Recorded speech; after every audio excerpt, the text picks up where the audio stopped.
And we all may have different values and ideas and living our lives in different ways, but there's a lot in common, a lot more in common between all of us than there is different. I feel like that's something that's sorely missing. I was made fun of as, she's like a goody two-shoes, Bible thumper. Square, old-fashioned. Savages. They were going to brainwash me. Rich or greedy. Uneducated. Towelhead, and a raghead, and a Middle Easterner, and an Arab. Those messages do tremendous damage, spiritually, to people.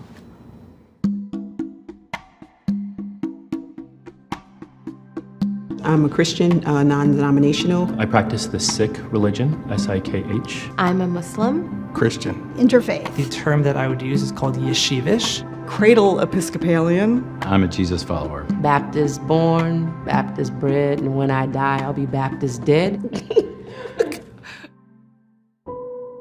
The challenge is people think they know who I am based on what they see on television or in film or wherever else they get their information, but they're all assumptions, and they're usually wrong.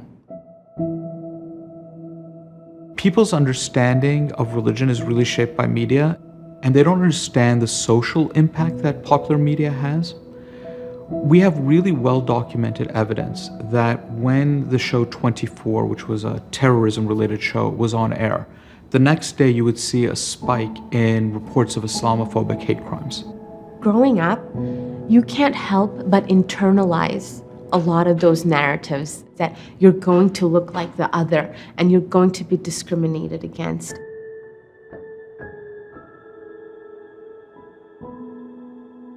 What the media gets wrong is they don't see the full person. They don't see the full community. They see a stereotype and then they produce media about the stereotype, but they're missing the vast majority of everybody else. Religion is a very important part of my upbringing, the backbone of my development. I don't think I've ever seen anything in the media that depicted the type of experience that I had growing up. I never really saw myself reflected in the movies. Religion is an aspect of our lives that permeates every major issue, and not every reporter is trained to understand how to think about and cover religion. I do believe that there are journalists, many journalists, who would take that opportunity to learn if they had it in front of them. And they aren't sure where to start, and often either don't see how religion fits in to the story, or they're not sure how to do it and get afraid and step away from it. And in both cases, we do a disservice to how we tell these stories.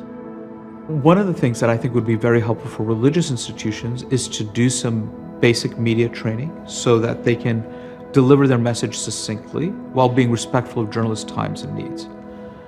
One of the things that I think journalists can do is do a little bit of background engagement with these religious communities prior to when they need them to come on camera. One of the knock-on effects of these portrayals is I think it probably fragments our culture, our society more. If someone is other, then it's very easy to, number one, you don't want to learn from them. Number two, you don't want to be around them. And number three, it's very easy then to hurt them. Yeah, anytime someone becomes the other, it's a very dangerous thing. I was a senior in high school when the terrorist attacks of 9/11 happened, and we were watching the TV screens in Texas in our high school, and we watched the Twin Towers come down. And after about half an hour, no one had spoken, and one of the anchors said, "We think we have the primary suspect."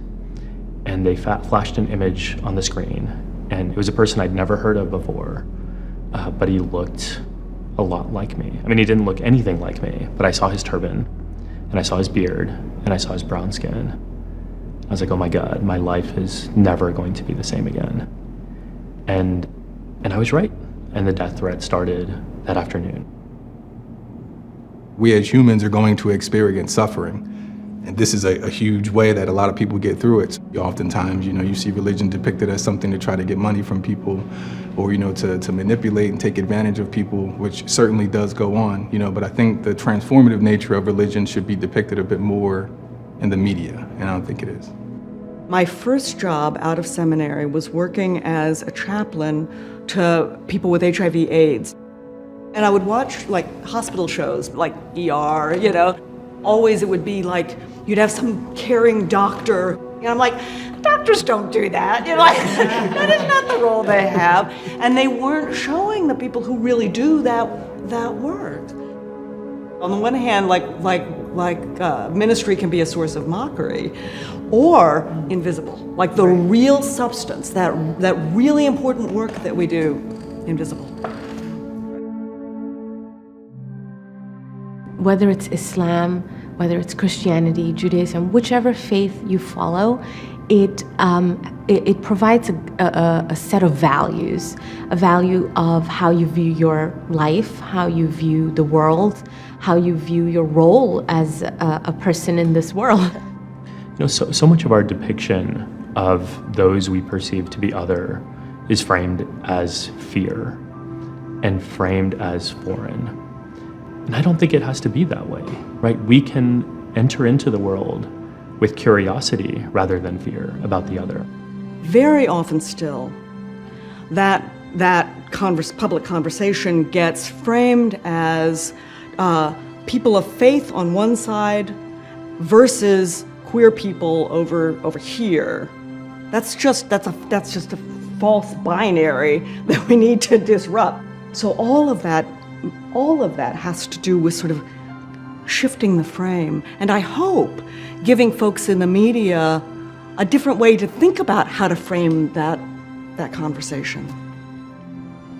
Do we want to tell stories that sow division, or do we want to tell stories that cultivate divinity and the shared divinity among us, whatever we call that?